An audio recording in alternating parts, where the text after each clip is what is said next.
5, 4, 3, 2.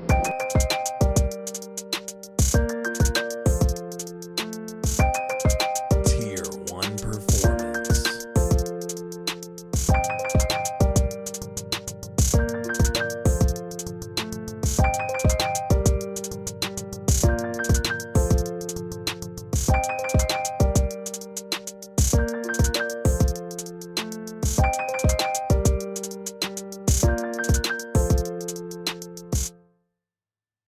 Welcome back, guys, to the In and Out Talks podcast. Your host, Mitch Matulia, here with Jordan Powell. Guys, today's special guest, former teammate of ours, Ben Upton, former Division I baseball player and owner and founder of 11.7. You might have heard about them on social media. Ben, thank you for joining us on the show today, brother. Yeah, dude, no problem at all. I had a little bit of FOMO and some jealousy seeing some of the former K Park Panthers coming on the show the last few weeks, and I was itching and scratching to get back on here. I needed to talk with you guys. It's been a while. Oh yeah, We'd love it. 100%. We'd love to see it, brother. It's an honor to have you on, and we know that you love baseball, and so we're gonna get into a lot of topics today. But first and foremost, just for our viewers out there, man, a little bit about yourself. Where you're from, and kind of your upbringing and your introduction into baseball.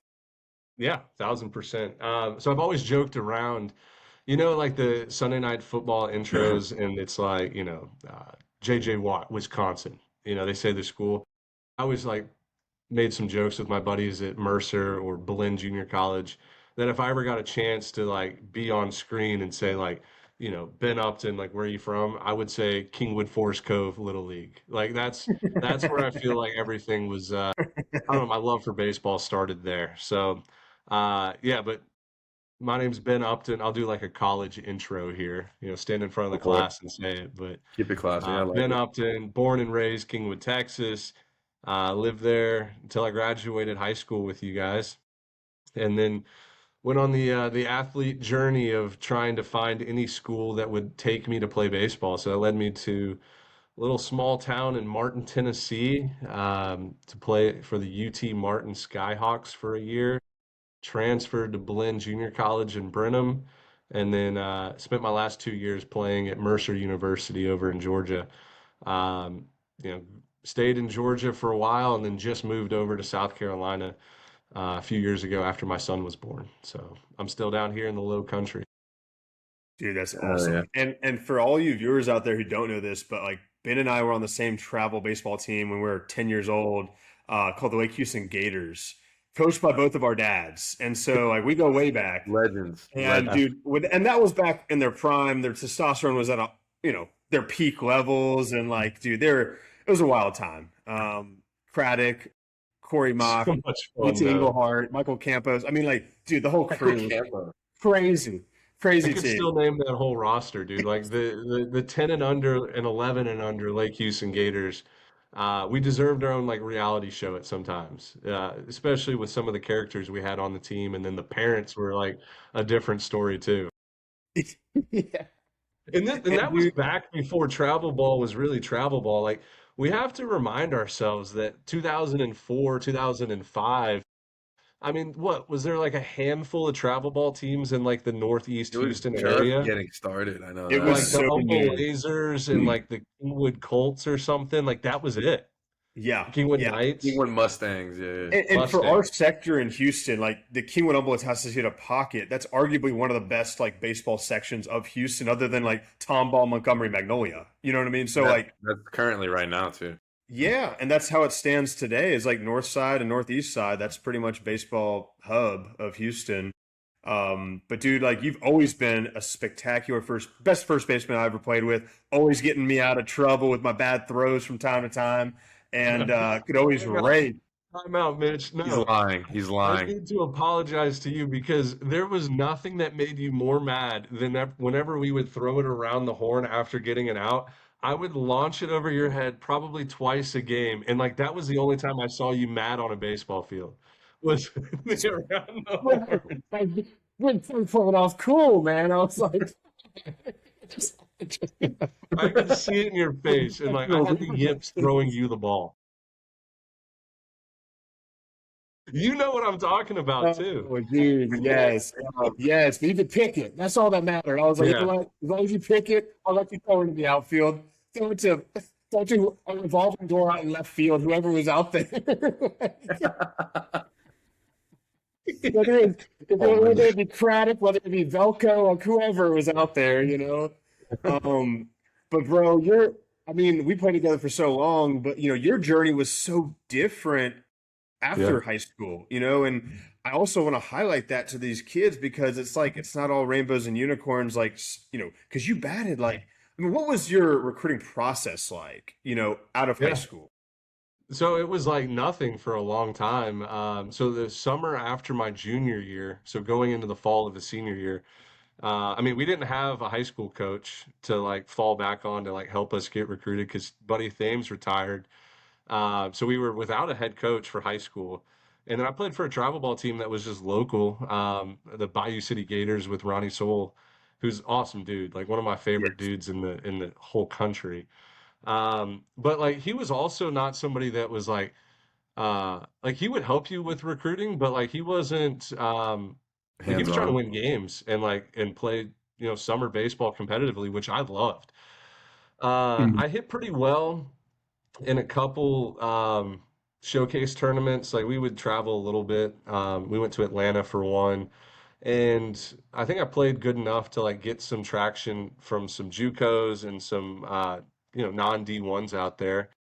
And then the fall of my senior year, I got one phone call from a Division I school, which was UT Martin, and I ignored the call because I didn't know who it was. Guy left me a voicemail, tried to call back. He didn't answer, so I left a voicemail, and I was so nervous talking to him on the phone, like leaving a voicemail. Like I was so nervous. And then I played some fall ball. Excuse me. I played some fall ball my senior year, and after fall ball was over, I was like, dude, I don't know where I'm going to go. Like I feel like I'm good enough to play somewhere in college, but like I don't know where. And then I got sick for like 2 weeks and lost like 20 pounds. So I was at the time like 185 down to like 165. So Wow. that was like around Thanksgiving. I think it was mono or something along the lines of mono where I just couldn't eat. So I remember I was like panicking because guys like yourself, Mitch, you guys were like at signing day and stuff, and I felt like I was behind. Called the UT Martin coach back. Excuse me, sorry. Called him back, and I was like, "Hey, I want to go there." He said, "Okay, cool." So then after that, I took a visit, and then jeez, took a visit and then signed like the next day. So No I just took the way. first opportunity that was given to me. Did you What sign for tournament? anything, or was it a walk-on, or did you sign for 10, 20, It 30? was it was all I think everything was covered except for a few things with academics.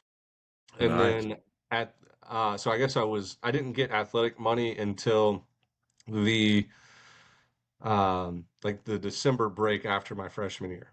So like at that Okay. halfway point, I think I ended up getting some athletic money there. But yeah, it was one of those where I was like, yeah, dude, he's the only coach that like believes in me and like I want to go travel somewhere. So let's do So it. how did he hear about you? Did he watch you play, or did he like just hear word of mouth and then It, you come it to a was camp or word of something? mouth.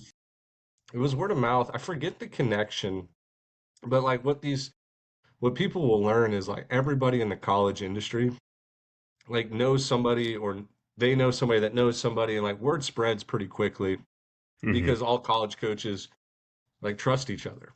So I forget the exact story, um, but somebody like referred me over there. Oh, that's That's nice. awesome. And And at so, like, this, do you oh, go believe ahead. that, like, if you're good enough, they'll find you? Yeah, 100%. Like if you're a good enough player, somebody's going to speak up for you. It's the best way I always talk, like especially with like recruiting advice, is if you're a good player, somebody's going to stick their neck out and like help you any way possible. Like they'll text somebody, call somebody, word will spread. And then like stats don't lie is always like a big thing. If you're playing for Kingwood Park High School and you're, leading the district in slugging percentage, like somebody's going to find out and somebody's going to take a chance on you. Hmm. Absolutely. And so that visit was in the fall, like that was in December, going into It was the the fourth season. it was the first week of January. It was like January 5th. And what kind of player are you at this time? Like, had you been working on like, certain holes in your game? Where you just you're like, hey, I'm just gonna do whatever I need to feel good to go out there, or like what kind of player are you at this point? At that point, I'm an undersized first baseman that didn't hit for much power, slow-footed. Um, I think the ability, like I was good at hitting the ball on a line. Like I guess like the hit ability was there. The defense at first was there, but like I didn't have any like five-star like attributes. Like I wasn't the best athlete on the field. I was probably the, fourth or fifth best player on our high school team. Like it wasn't like I stood out in any way. I didn't strike out very often and like, you know, tried to hit the ball where it was pitched and good things sometimes happen. So at that time though, it was it was a tough reality for me because I was a 6 foot 185 first baseman that hit left-handed, threw right-handed, didn't throw hard, didn't run fast, didn't hit the ball over the fence. So there was like an identity crisis there for a while. You had the best jumps I've ever seen in my life, though, when you I was still about to say, dude, this is the best had base the runner I've ever seen you in my had the life. most best pitcher sense I've ever seen, to where I was like, surely they have to step up and Dude, throw him out. I had to be. baseball IQ is off the charts. I Off feel the like they were like charts. I was like, this dude knows 100% steal every percentage. move. If you were Yeah. moving like Charles Xavier out there, they're like 10% three like moves clear ahead. steals. I know. I looked like I was running in a wheelchair. It was not good. But, like, your jump was so good because you never got thrown out. Like No. your Never. jump was so good that I was just like, I was like, no way. And then they would just throw home right as everyone said step off, and you're in there by a landslide. And I was like, that's incredible. I Yeah, was like, it I'd be was scared shitless to do that. it's kind of like, dude, I also played the outfield a little bit like my sophomore year, and I was the slowest kid on the team. But like Your jumps were good. anything I'd get to, I'd catch, and like that was good enough for high school baseball back then. 100%, yeah. As long as you can catch what's hit to you, yeah. Yeah. Yes. But dude, I want to bring this up with you guys because you guys are still in touch with high school baseball and even like travel ball. The kids these days seem like they're much more powerful athletes than like what we played against or played with. Like I feel like the training has gotten so much better because kids are bigger, faster, and stronger than what they were even 10, 15 years ago. So like I'd say yes to that statement. I'll also say that like I don't know, I feel like the skill sets are like the sports science behind it, the kinesiology behind baseball and multiple sports, but the sports science behind it has gone so far that like, having a kid do a 10-year-old doing a bare hand slow roller is not that uncommon than when we did it as like 17-year-olds. And some people thought that was like showboating. Like, like some people thought like, who do you think you are, Derek Jeter? Like doing a Right. throw like that. But like, it's like widely adopted now as like, you need to learn how to do this. Well, And then and we also but I also think we played with freaks of nature because you got like Caleb Lawson, you got like, everyone in our district had one guy that went D1 on their team at least, like and then a lot of these kids. So I feel like in terms of what you're referencing, Ben, like the kids that you're referring to, like the actual baseball guys that are going to play college ball, I agree, are like absolute units compared to what we were. But the standard high school student is not, Hmm. if that makes sense. That makes sense. Yeah. What Jordan and I talk about it, like the average like high school height for these dudes is like they're all like 6'2", 6'3", 6'4". Like there's like Like no regular high school students. yeah, like they're just they're tall kids. I don't know what's in the All water, lanky the kids. hormones, like in the milk. Like I don't really know, right? But also, it's become so skill specific. You know, like these kids aren't playing three, four, five sports a year anymore like we were. So like they're playing baseball year round. So like at the actual skills of like fielding ground balls, of hitting home runs, I think that skill set has progressed, right? But I do feel that they don't have the physical toughness because they don't play the physical sports sometimes. Like they Right. don't play football, they don't play those types. They're not used to getting hit in the mouth. So like they're just not as It's tough. that culture shift, like in between the Yeah. generations, I feel like. And also like I will say like these bats are pretty juiced now. Like not to take anything away So from these much hitters, better. but it's like they've gone back to the BESR era bats because like we had the first generation of BB cores. And like Man, we were just talking about it. I was like, bro, we struggled against those bats. We put our life force into well, that. Hated they've those bats. lowered the seams and the balls at the college and the high school level, right? And then like they've juiced these bats up to where like the ball. I was swinging one of Phil's bats in the cages, and I was like, I would, I could. These bats Kill would someone. kill somebody. These bats would kill somebody, dude. Like this is wild. This was like 3, 4 years ago. Mitch, do you remember how many balls you hit off the wall in high school that like it would used to piss you Well, off so well, much that they weren't yes. home runs? And that was dead ball, dead bat era. Well, Like and you here's would the have thing, hit Ben. 25 homers as a senior. Ben, here's the thing. Your dad and my dad were from the similar era from old school philosophy. They taught us to swing level. So we swung level. Hit with our hands. Bro, so I was like, if we just learned how to lift the ball a little bit, like a little bit about launch angle, like getting that back shoulder just a little bit lower on playing with the pitch, you and I would have had so many more Yeah. home runs. We also played in an era that like we were cursed, Mitch. Maybe it was a blessing, but think about this. Every coach wanted to be Augie Garrido and Wayne Graham. Like Yes. Yeah. growing up in Yeah. Texas, Texas high school, Texas middle school, between the era of 2005 to 2013, when like Yeah. Augie Garrido and Wayne Graham were like Jesus, like the Lord Jesus and God. Like they Yes. were preached upon, and they loved small ball, and like they loved doing the little things, like hitting line drives the other way, and bunting and running, and like so every high school, every coach in Texas wanted to be like those Adopted guys, it. Yeah. and like they adopted, and like that's what was taught to us for our youth, and And it's and that totally wasn't our different now. game. And that wasn't our game. Like we, No, you and I, you, me, like we're not small ball guys. Like we're not no. bunters. Jordan's a bunter. Jordan can Not hit in it. high school. Not in Jordan high had school. juice too. Jordan Like, had juice too. Not yeah. in high school though. I was a bunter in college, but I did not. But I never bunted in high school. But that was because Jordan's dad taught him. So Jordan didn't know how to hit the ball with backspin. He only knew how to hit it with topspin until he got to college, and then he started hitting bombs. Dude, my dad got me this little league bat, and then he duct taped a 10-pound weight.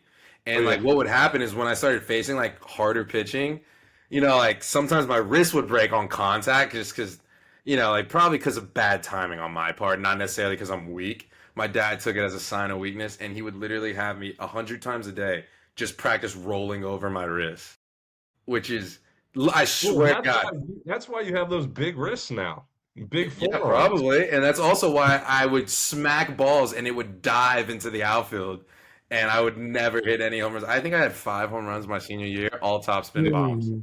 Like a Dude, top, you know how hard it is to hit a topspin home run? You get Bro, a our top dad, spin. Like, I'm hitting a 350 topspin over K Park's field. Yeah. Because the fence is tall as shit. Like, you gotta, like, it is ridiculous. But dude. yeah, no, it's So, nuts. so Ben, you go to Tennessee Martin, and like, dude, describe to us your first season because, like, bro, you hit like 325 or something like that your first year. Outstanding. Yeah, I had a good freshman year, and like honestly, it was because I was so scared I was going to get cut.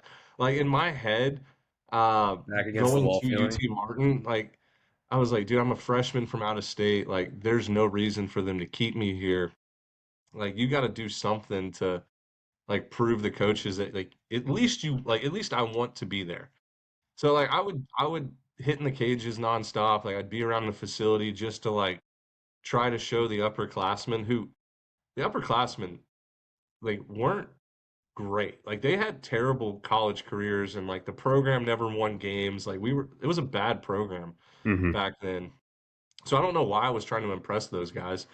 Um, but yeah, like I ended up getting some playing time, like just uh, it was a little bit of luck. Like we had some injuries, and then like I made the most of the opportunities that I got early in the year, and it kind of carried me through the rest of the year. But yeah, it was really my freshman year where I learned how to hit the ball in the air, and I think I hit 5 or 6 homers as a freshman, which back then like nobody was hitting homers in college baseball. So So hard.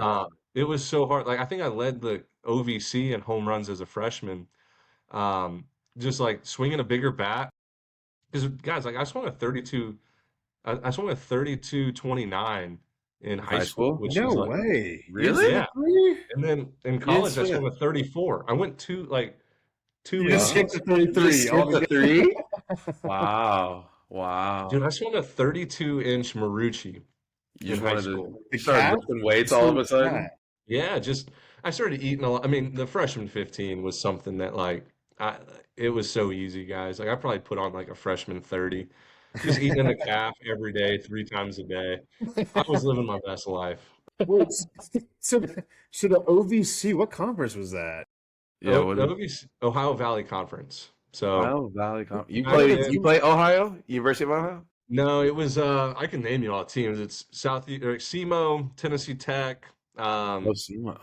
Eastern Illinois, SIUE, Morehead State, Murray State, Oh, Murray uh, State, that's right. yeah, Okay. Yeah. um, That's Murray State's pretty good too. Jacksonville State used to be. So Jacksonville State and Murray State left, Hmm. Oh, I um, see. Okay. but back then they were in it. Austin P was in it. Okay. Yeah, I mean it wasn't a great baseball conference, but like I don't know, You got some there competitive was some teams in talent. there. Yeah. You got some competitive teams in there for sure.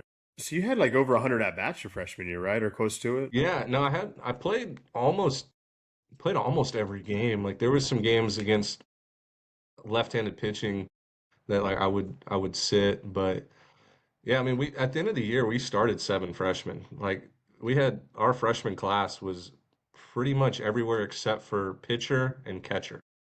Are we talking, are you switching off first base as well, or are you DHing? A lot of DHing, some first base, but a lot of DHing. Hmm. Yeah. Um, And how was that pitching coming, from high school straight to college? Was it different? Was it harder? Did you have to make some crazy adjustments in the fall, or what was that no, like for you? Or you kind so of just like clicked? lucky for us, and I think Mitch hit on it earlier. Dude, our high school, like our district had some arms that we had to face. Like, dude, Davenport from Crosby was unhittable. Christian Timms was really good at Barbers Hill. Cody Martin from Humble threw hard. Like, it wasn't a huge adjustment. It was more of like trying to see that every single at bat. Like, there was no like off at bats, if that Yeah. makes Right. sense. Like, you're not going to have a No guy throwing bailout. 75. Like, tossing junk at you. I think the biggest adjustment was like you couldn't sit fastball every at bat like you could in high school. You Yeah, know, you they're got to going to mix adjust. in a few different pitches. So like timing was a big thing for me. I developed a leg kick my freshman year that like helped me just like stay on time. Something Nice. easy. Something like nice. And what Yeah. was your approach at the plate? I mean, like, how did it change? I mean, like, were you sitting a certain pitch based on scouting reports? Like, were you sitting their best pitch? Or was it more so like, I mean, sitting fastball, reacting to off speed, but with better balance on your front foot? I mean, how did you go about that? Yeah, the latter part of your answer. Like I would sit fastball, whether it was 3-0 or 0-2. Like I would sit fastball, but I knew like if it was an off-speed pitch and it was in the zone, like you can still do damage or at least hit it hard somewhere, even if you're fooled. Because Hmm. like the pitching wasn't what it is today. Like it was Yeah, no, probably pitching is way harder than yeah, today. like it was mid to upper 80s, like some low 90s, and then like the sliders back then. Like they're not what the sliders are today. And like you didn't have to worry about splitters or Sinkers. nasty Sinkers. changeups. Like It was pretty, it wasn't what it is today. Like today, if I hit in today's world, like I would probably be in trouble because I think you do kind of have to sit a certain pitch today against some of the best college players.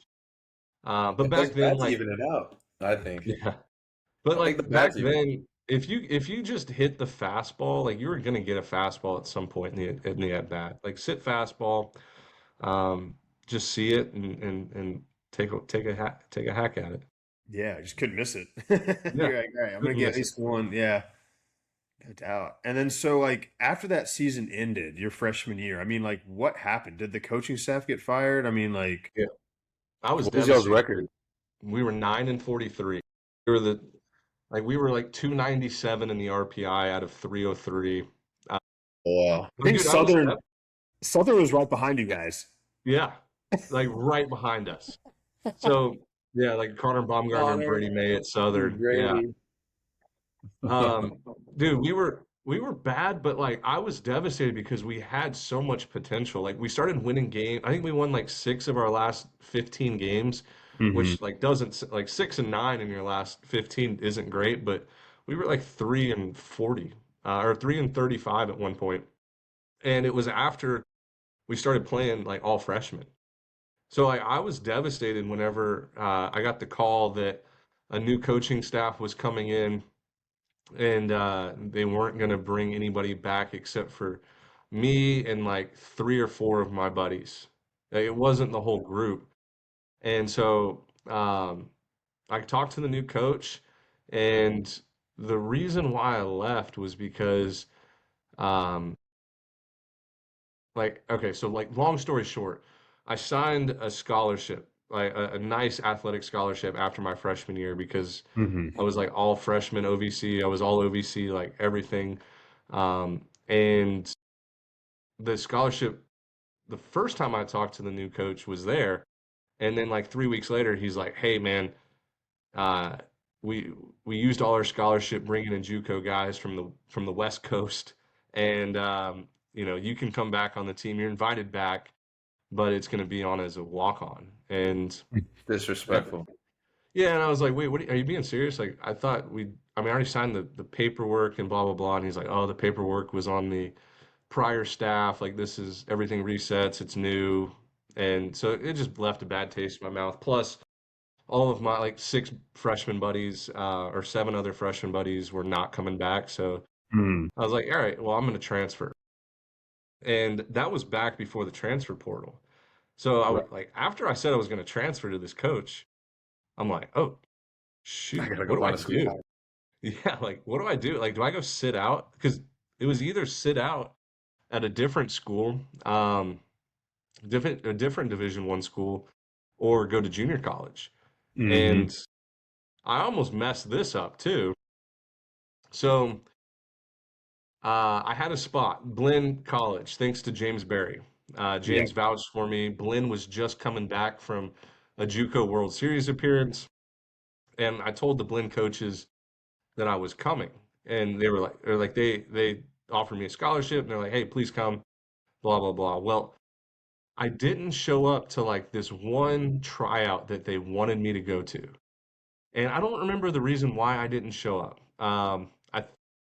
I think I just thought I was on the team. So, and like already had the scholarship stuff, and I was like, all Yeah. right, I'm good. I don't have to go to this tryout. Well, that made them mad, and then they told me I didn't have a spot on the team. So now it's like middle of July, and I have nowhere to play. And um, luckily, like 2 days later, San Jack called me, and they're like, "Hey, we heard it didn't work out at Blinn. Do you want to come play at San Jack?" And the reason why San Jack called me was just because the head coach at the time, Coach Arrington, like he's Hmm. from Kingwood, and like my little brother is friends with his son, Yeah, his son's and like a couple his years son, younger than me. yeah, his son Yeah. Alden Arrington. So I guess my brother told Alden or something. Like word got to Coach Arrington I wasn't going to Blinn, so he offered me a spot.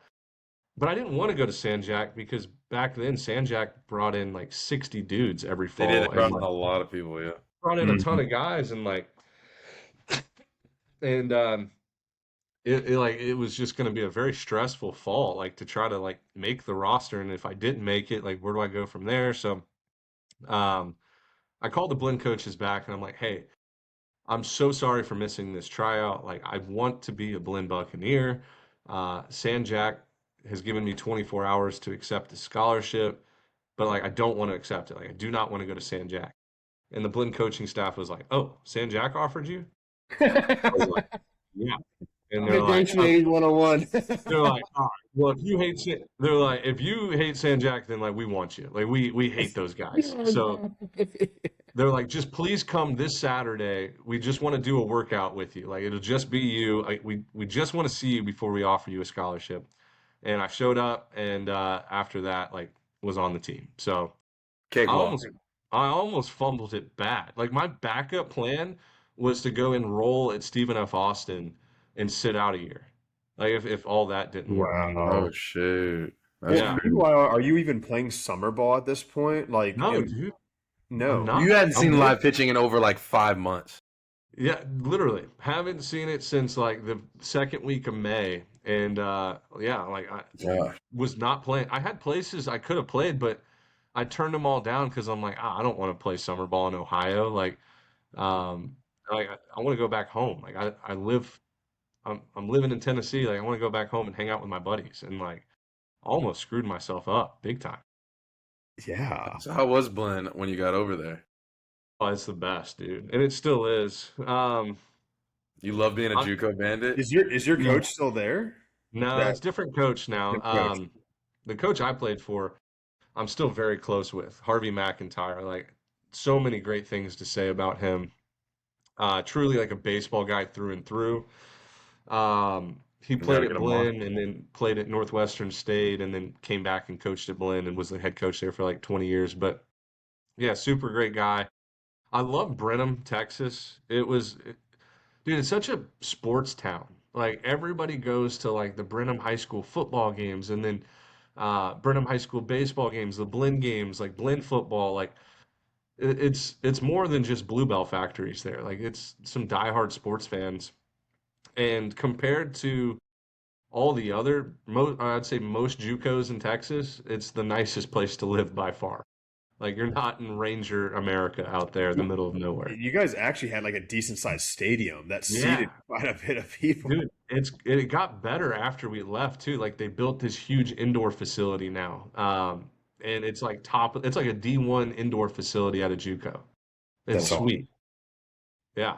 And like your experience at a JUCO, man, like walk us through it. Do you have like basket weaving classes? I mean, like all you're doing is focusing on the task at hand, which is baseball, right? Yeah. No, With so limited distractions. you would laugh at some of the classes I took at Blinn.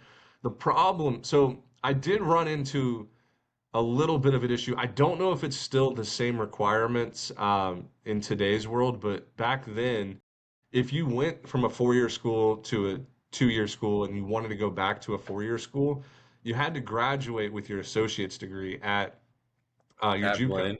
Mm. Yeah, Wow. so I ended up having to take 18 hours in the fall and the spring, plus I had to take a winter course, like a 3 credit hour winter course, over December and January. Is that because you didn't have Uh, a major at UT Martin? well, they only took like, I think they only took like 12 hours total for my UT Martin classes. Oh my That's gosh, out of two Yeah, like most semesters? of my classes didn't transfer from UT Martin to Blinn. I don't know why. That's crazy. Yeah, so yeah, dude, I was grinding, but like, it's funny. Like, you would have like a history credit and like a math credit and a science credit that like you had to take. I had to take both semesters, but I also had to just get enough credits to graduate. So I would take like there was a walking class I took as like my PE credit. There was a music class that I'm not kidding. We didn't pick up an instrument or learn anything about music. We just watched movies. Um, like some of the classes there, dude, the class I took in December, that winter semester, was dude, I want to say it was called like hypotheticals or something, or it might have had a better name, but all the class was discussing with the professor hypothetical situations, and it was almost like a debate class, but not really. It was so much fun. Yeah. Um, I called it dinner table class because it was like you're gathered around a dinner table and be like, hey, what do you think is harder, to kick one 50-yard field goal or make a hole in one? And then we would just like discuss that. But Hole that in was one. the class. That's But yeah. awesome. That sounds like your type of class. So yeah, I mean, like honestly, JUCO classes were not hard at all. If for most back then, like if you had 2 years at a junior college, like my best friend James Barry, like he was taking some of the easiest classes of all time because he was at Blinn for 2 years, and it would be like math classes with multiplication tables that you would do in like third grade. Like times And you were two. Remedial always math such a class. smart, and you were always such a smart dude. Like school, I mean, kind of came easy to you. You were very, made great grades, and so going to like JUCO was probably just like, oh man, this is like a cakewalk.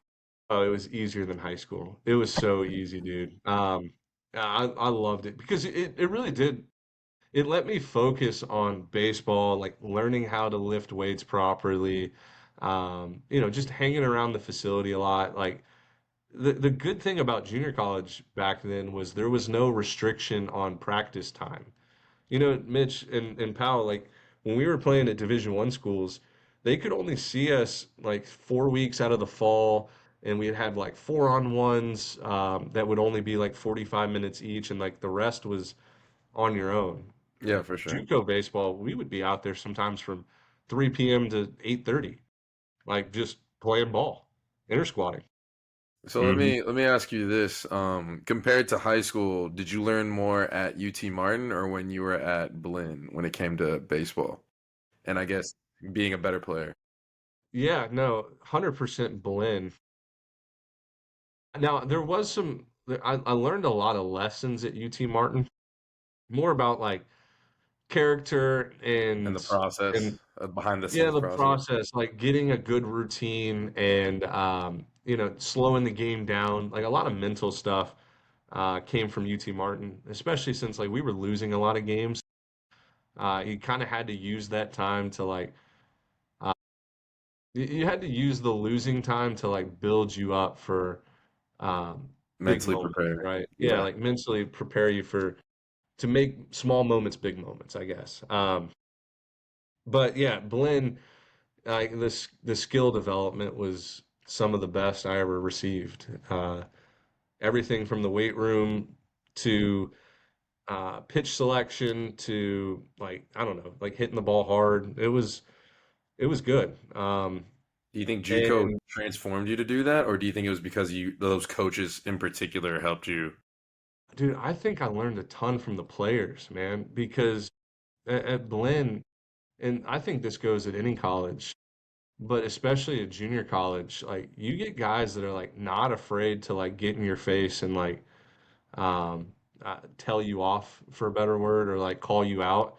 And like if you miss, you miss a hit and run, or if you do something like they're in your face, and like that helped me a lot. But then also everybody was an open book, so if you saw somebody hitting balls off the wall to the opposite field, you can go up to him and ask, like, dude, what do you do? Like, how do you sit back on that pitch and hit it off the wall? Like, what's going on? And then, there was a lot of communication, and like the players would help other players out, just because everybody was coming from different walks of life. Yeah, you had some super rich kids that, um, had professional hitting lessons that might know something that you don't know, or we had guys from the middle of nowhere, Texas, that were just grinders and like strong as an ox, and would be like, you need to start doing this kind of stuff in the weight room. Like it was just a lot of different avenues you could adventure down with the players. And correct me if I'm wrong, Ben, but it just seems like JUCO guys are just so hungry because they know that they're there for a very limited amount of time. And the end goal, of course, is to either get drafted or go to a big 4-year school. So it's like, I mean, I think we can all think of people off the top of our heads who like we didn't think had any business playing Division I ball, but they go to develop their skills for a year or two at a JUCO, and all of a sudden you see them playing on TV, and you're like, what? Like this dude developed that much skill in that amount of time? Like, and the thing is like there's minimal distractions, right? Like girls aren't as good looking there as the 4-year schools. And then, like, of course, you're in a small Texas town, right? You have nothing to do but play baseball. And, I think you just have nothing to do but get better at it. It's like you either get better or you quit. Like, it's one or the Right. other. Oh yeah, they'll run you off quickly. Like Mhm. not only the coaches, but like the players too. Like Yeah. if you're not like busting your ass and like giving it 100%, like you're gonna get run out of town. Like nobody's gonna respect you. Nobody's gonna want to like be on the same field as you, and like you're gonna quit. You're gonna just pack up your stuff and leave. Yeah. So how was that competition level when you were playing at Blinn? Obviously you probably you had to transform as a player again, but Mhm. was that competition level like even harder compared to UT Martin, or was it kind of like it's just a different? Maybe it was the same, but just a different setting since your back was against the wall and your future was uncertain. Like what was Yeah, that like? I think the variance at the JUCO level back then was crazy, and I'm not kidding. Like you would have some guys, like we'll take Sam Jack for example, who on the mound they were better than anything in the OVC that I saw. Mhm. And then like some teams like Wharton or Galveston would have one or two guys that were like, "Phew, like this is an SEC guy." Like, and sure enough, like they would go to Auburn or LSU or whatever. But then you would have guys that were like not even close to like Division 1 level ready, The right? gap Like, was just the so. gap was so like OVC was pretty consistent my freshman year. Like you would have, one or two draft guys, but not top 10 round potential on the mound. But everybody was good. Like there wasn't a huge drop off. JUCO, it was like, dude, this kid's a second rounder going to Auburn, and then you have, somebody from Miss Mary's Daycare High School, just getting a spot on the team throwing 75, and you're like, dude, I just saw in Yeah. a 4-game weekend series, I saw 96 and I saw 75. Like it was the variance was crazy. Okay. That's awesome. And Yeah. and dude, so did you just tear it up at Blinn, and then, like, I mean, that's how ultimately you went to Mercer, right? Yeah. Crazy story about Blinn. The first month, like so February to like middle of March, I don't know what happened, but I was seeing beach balls and my numbers were stupid. I was New hitting, game. I mean, the most home runs I've ever hit in my life. Like I was just piecing balls up, and I was like, dude, I'm the greatest hitter of all time. I don't know what's going on. And the Barry Bonds of this Yeah, week. there was like a 15 to 20 game stretch that, I mean, it was teams built their scouting reports around me, and which was totally different than me like sneaking in like the six That's hole. crazy for a JUCO. Yeah, and I was getting letters and like calls from some big time schools, not like University of Texas, but like Indiana was interested. Like there was some schools that um were interested in me, and then I'm gonna talk about you guys here in just a second, but you guys would be proud. I thought I was the coolest kid in the world when I came into my locker and I had a letter from the Toronto Blue Jays, and it was a questionnaire that like Oh I'm sure yeah, you yeah, guys filled yeah, out yeah. 20 of those back in the day, but like I got my first one, and I filled it out, mailed it back, and the scout who saw me like called me or whatever, and he's like, yeah, we saw you play at the Sugarland tournament at the Skeeters Field. Like you hit really well. Like we're just gonna keep an eye out on you. I thought he was calling to like draft me, tell me I was gonna get picked in like the first round. Like that's how I was feeling. Not Yeah. kidding. I was on top of the world. And then I hit like a 20 game spell where I got benched. Like I sucked, couldn't see the ball, couldn't hit the ball, and like I was terrible. And nobody started like no school was talking to me then. Like everybody was like kind of moved past me. I don't like it was one of the biggest slumps of my life. Um, and like I think the last 15 games I started hitting pretty decent again. Hmm. But like nobody was really calling me. So luckily the first team that recruited me out of Blinn was Mercer, and that was like in September, like in the fall. He was the first coach that called, Coach Shade, who I still love to death. I mean, he's one of the best humans around, but he called me in September and said, "Hey, just to let you know, like Mercer, we're a small Division I school in Georgia. Like, we'd love to have you. Like, we think you're probably going to sign somewhere bigger than us. But I just want to let you know, like, you're on our radar and like we want you bad."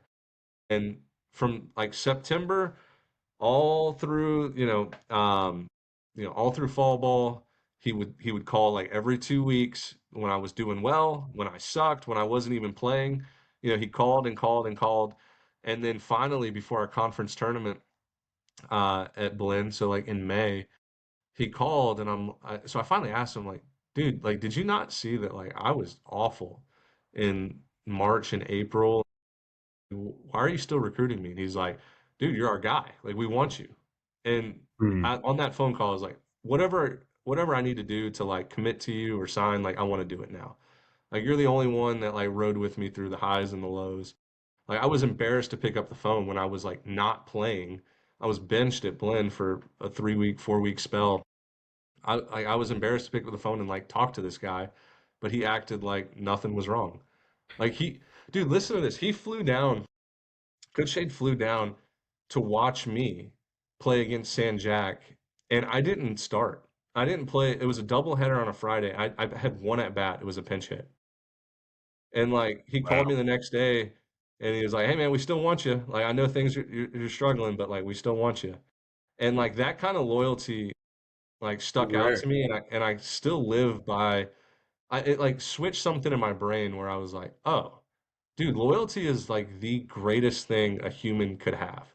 You Mhm. being loyal to somebody or someone showing loyalty to you is like the most important trait I think in the world because it comes with loyalty comes trust. It comes like, success or it comes failure, but like you're doing it together and wipe humility out of the picture. Like it doesn't matter. And I remember having that phone call like the day before our conference tournament where I was like, dude, whatever I need to do, like I want to play for you. And like so I committed on the spot and then I had a great conference tournament and I had probably 4 or 5 colleges there at the conference tournament that tried to offer me and I told them no, like I'm going to Mercer. And it felt good. And they were schools that were like local schools that like not local but like better schools than Mercer. Like Texas A&M Corpus Christi would have been cool. Memphis would have been cool. Northwestern State, like some of these schools would have been cool to play at, but I was like, nah, dude, like I want to go play for Coach Shade at Mercer. So Yeah. tell us about Mercer. What was it like playing there? And what was It the was, team like? And the like being a small Division I school. That's obviously a different feeling. yeah, no, it was really cool. It was the best experience. Like I would put my experience at Mercer over Blinn, and like I loved Blinn. So it should show you how much I'm still a diehard Mercer baseball, football, basketball fan. It's a smaller private school in Macon, Georgia, and the campus is beautiful. The people there are awesome, and it's got a pretty loyal like following and fan base. How Now many I people got go there? lucky. Do what? How many people go there? Um, Because he says I it's pretty actually small. I don't know the exact number of the undergrad. I can look it up here in a little bit, but um, I got lucky because like Mercer made a regional in 2015, so the year before I got there. And then when I got to campus, I was roommates. Like they put me in a room, like a 4 bedroom apartment with the future Golden Spikes winner, Kyle Lewis. Like so, Yeah, he's a beast. yeah, like first round pick. Like we were so good both years I was there, junior and senior year. Um, the team was awesome. I didn't play a ton. Like I played a decent amount, but like I didn't start every game. And but I loved it. Like I loved being on the bench. Like I loved hyping the guys up. I loved my opportunities whenever I got them. But like I was bought into like Mercer baseball, and I wanted the team to succeed more than anything, which was a total shift from really my time at UT Martin when like we were terrible and like I had to worry about being the best player I could be versus like winning games because like that just was almost impossible at that time. And then Blinn, like JUCO it's team focused, but it's more individual. Like everybody knows that. Like kids are trying to get drafted or move on to a different school. So wins and losses are not the end all be all. But yeah, at Mercer, it was like, dude, I want to do whatever it takes to win games and like try to make a regional or whatever, you know? And what conference were you playing in at Mercer? SoCon, Southern SoCon. Conference. Yeah, Let's go. this Wow, I SoCon didn't is even like know that. Mitch, the Citadel. Citadel's in Citadel, that conference. yes. Is Yeah. Radford in it? No, 'Cause they're in the Big South. So they're in like the big. the Big South and the SoCon are very similar, except the Big South doesn't have football and the SoCon does. So it's like Samford, East Tennessee State, um, Wofford, Furman, Citadel, UNC Greensboro, Oh, Western fascinating. Carolina. Dude, Like, so a They solid got base. some. They got some teams there. Yeah, there's some yeah, teams dude, there. VMI is another team. So like it was, dude, it's the perfect conference because it's 9 teams or 9 have baseball, and they haven't changed. Like they're adding Tennessee Tech next year, and it's the first time they've changed in over a decade. Like it's always been like that core 8 teams. So there's some big rivalries. Like these coaches don't like each other. The players don't really like each other. And it's just I don't know. It's such a fun conference because it's small, and it's the same teams every year. There's not a That's lot of like conference realignment stuff. that's so awesome. So how was And your senior year? Senior year was good. I didn't start. I played way more as a junior as I did a senior. I just ran into I was positionless. We had a 6'5", 270 first baseman that hit bombs, and he was good defensively. So he played first, and then we got a JUCO guy that DH'd for us, and he was the best hitter on the team. Like after Kyle Lewis left, so like I had nowhere to play. Like our outfield was stacked, corner infield was stacked, DH was stacked. So I was a pinch hit specialist. I like to call myself. That's a Yeah, tough thing to do. Yeah. yeah, I loved it, man. I Pinch love hitting pinch is hitting. the hardest thing, if you ask me, in all of baseball. Yeah. No, but it was great. Like I loved my time as a pinch hitter. Like I seriously would like hype myself up. It would be awesome. Be like, dude, I get to go hit. Like this is sick. Dude, So you're clutch time, Mr. Clutch, dude. Mr. yeah, Clutch right there. That's crunch time. That's just crazy. sitting the first pitch fastballs was awesome too. Everyone always assumes too because they're like, yeah, oh, this guy's coming off cold. he He Wants wants wants to to to get see a couple ahead, throw a pitches. fastball. But if you get your timing down, you can rope that pitch. I mean, it's a Oh yeah, fastball. It's yeah, any college guy can hit a fastball, right? one So Did hundred you play percent. summer ball at all, like throughout your college career, Ben? Like going Yeah, into I played a couple summers. They were both in the Houston Collegiate League. So I didn't travel just because I lived out of state for 9 months of the year. Like I would always just come back home and play Houston Collegiate League. It was that's right. fun, like pretty competitive, but Hell no, I yeah. never played in like the coastal plains. Funny, my after my junior year, I was supposed to go play for a team called the Savannah Bananas in the Coastal Plains League. Yeah, I no was I way. was like ready to sign on and everything, and then last minute I was like, it was their first year too. Like it was gonna be like their first year as Yeah. a organization. I was like, nah, dude, I kind of just want to go home. Like I don't want to go play summer ball somewhere else. That's crazy. No Yeah, Small way. but small world, actually. small Yeah. world. Yeah, I was almost a You banana. could have been on that train. Yeah. Oh So man. what I mean, like if you were to sum up your college experience, Ben, like what advice would you give to kids that are wanting to play at the Division 1 level? Like what should they be focused on? Should they be focused on being as much of a five-tool athlete as they possibly can? What's your take on that? Yeah. So today's day and age, it's way more competitive. It's way harder to get to the Division 1 level, significantly harder than like what we had it. I mean, number one will always be grades. Like when you're being compared to maybe as much as like 20 other people that they're considering for a spot on the team, these coaching staffs are looking for any way to separate you from the rest. And if you have bad grades or bad test scores, like they're gonna scratch you off the list and be like, we'll follow up with him after a year or two of him playing, D2 ball or JUCO or NAIA. Like, we don't want to take the risk on lowering the team GPA because that does play a big factor in the administrative side of college. These baseball program, well, every athletic team in college, but baseball teams particular, like if they're not hitting their grade thresholds, they could lose out on scholarship money, funding, like travel expenses. Like the schools take GPA, team GPAs very seriously. So grades will always be number one for me. Um, the second piece of advice, I don't know if it gets tossed around very often, but like I think in order to play Division One baseball, like you have to have one skill set that is top 95% of high school people. Like if you're coming from high school, like you either have to throw in the top 90 to 95%, you got to be able to hit for power in the top 90. So, like it doesn't have to be four or five different skills.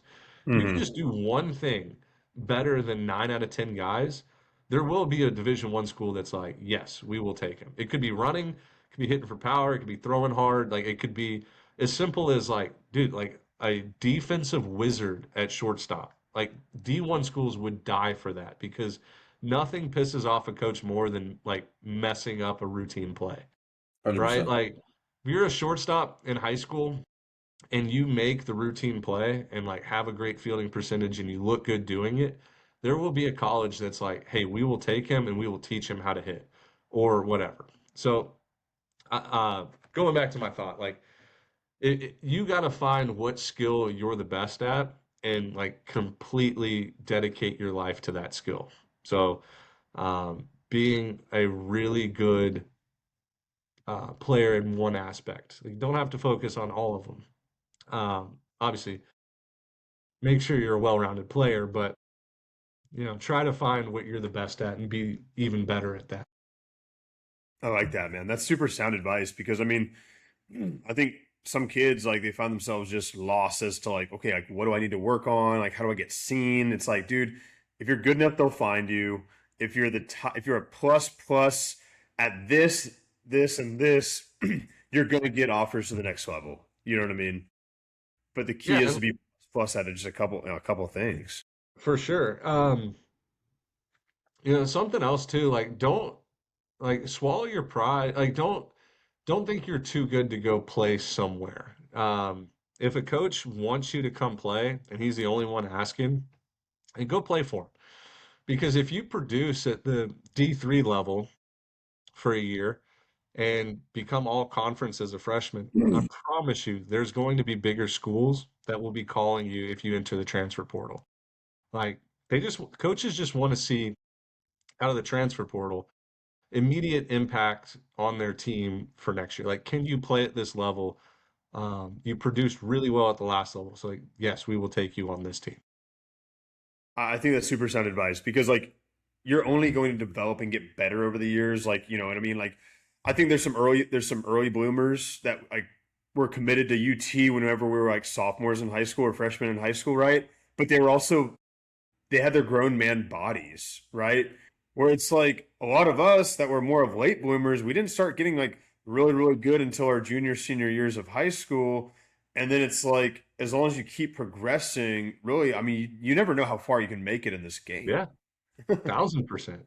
Yeah, and you don't have to be like a big body or a strong, like, you don't have to be the biggest, fastest, strongest guy. Like, baseball is a great sport where like all size matters. Yeah. You can be a great baseball player in an average body or a below average body.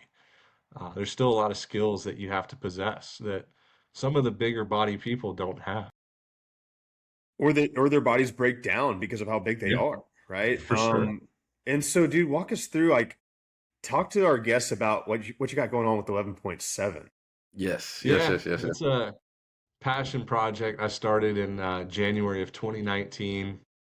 Just because like playing, I knew after I got done playing college baseball, like I still wanted to follow it. Like I love the game. Like I think college baseball is like the purest form of like competition, entertainment, and just like raw emotions. I have a theory that playing in a college baseball game, there's never like that's the highest level.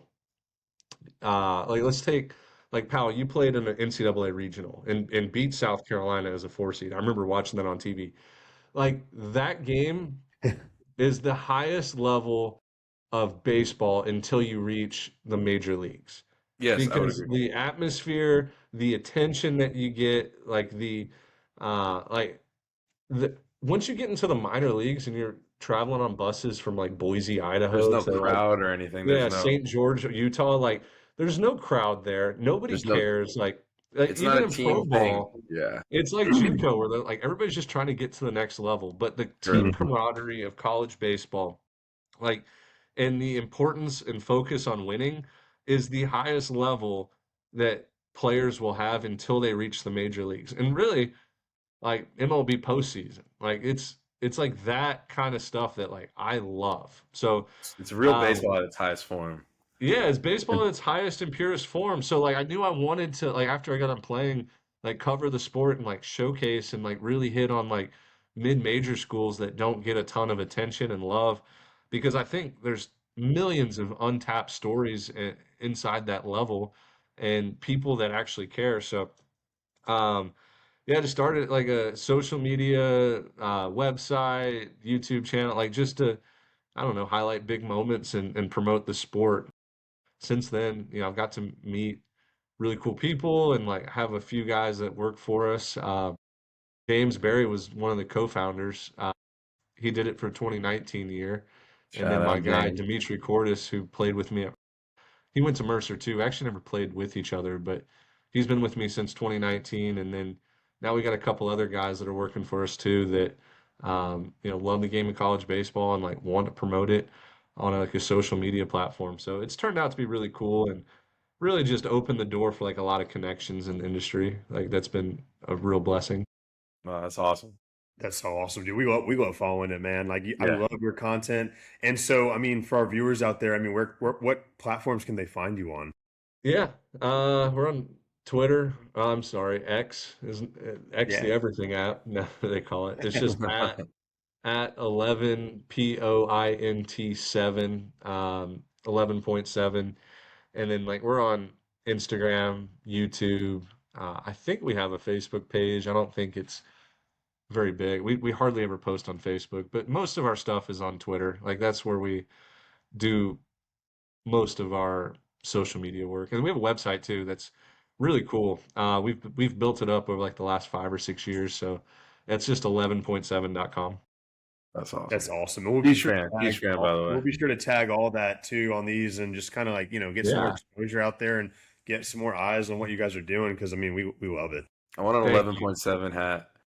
I give can you- get you some. I'll send We you do guys need some. some swag. I'll give you. We'll send you some tier one performance Yeah. stuff too. There So, you yeah. go. We'll do a jersey swap. We'll Yeah, just, yeah, we'll do a huge jersey. yeah. No, that's awesome. Well, Ben, dude, it's been a pleasure catching up with you, brother. Thank you so much for sharing your knowledge with all our viewers on this platform. And of course, we can't wait to get you in the studio too, man. That's going to be part 2 coming Yeah. out. Hey, part 2, I get to interview you guys. That's the one thing because I Oh, wait. listen to the pods. I've listened to like the last 3 that you guys have posted. Dude, nobody asks you guys questions, and like I think you guys both have like tons and tons of knowledge and I got some like takes. I got some this, takes. dude, I think you guys like somebody needs to interview you guys, and I would love to do it. So like as a podcast host myself, like part 2, I want to come onto your turf and I want to interview you guys. Let's do it. I'm down. Please, like you I'm guys down. have Let's so do much it. stuff. You guys are too humble. Like I know you guys both have had unbelievable experiences and like just like you guys know baseball better than anybody else that is in the Houston area. I swear on it. Dude, Yeah. that's an honor for you to say It that. is an honor. I would love to get I'm interviewed gonna by just the know Ben this. Upton. Let's Let's do it. do We it. got to make it happen. Whenever you come down, you I'm hit being us up and serious. we'll Like, make it happen. anytime people struggled like on our high school teams, they would come to you guys for advice. Like it was always Mitch and Powell. Like you guys were the guys that people flocked to for advice. Like this next episode is going to be 100 times better. Like part 2, because I have some questions I want to ask you guys that will really open up the minds of the young people out there. We'll let you open it up. We'll let you host. We'll do the whole thing. Yeah, let's Yeah, do like, it's 11.7 takeover. I like it. Yes, some Love grub it. after, man. Ben, we appreciate it again, dude, and can't wait till we're back here in person. And Of Haven't course. seen you in a minute. And congrats on the baby again, brother. Thank Congrats. you. Baby Yeah, number 2 August. coming through. All right, Thank take you. care, Thank man. you. 5,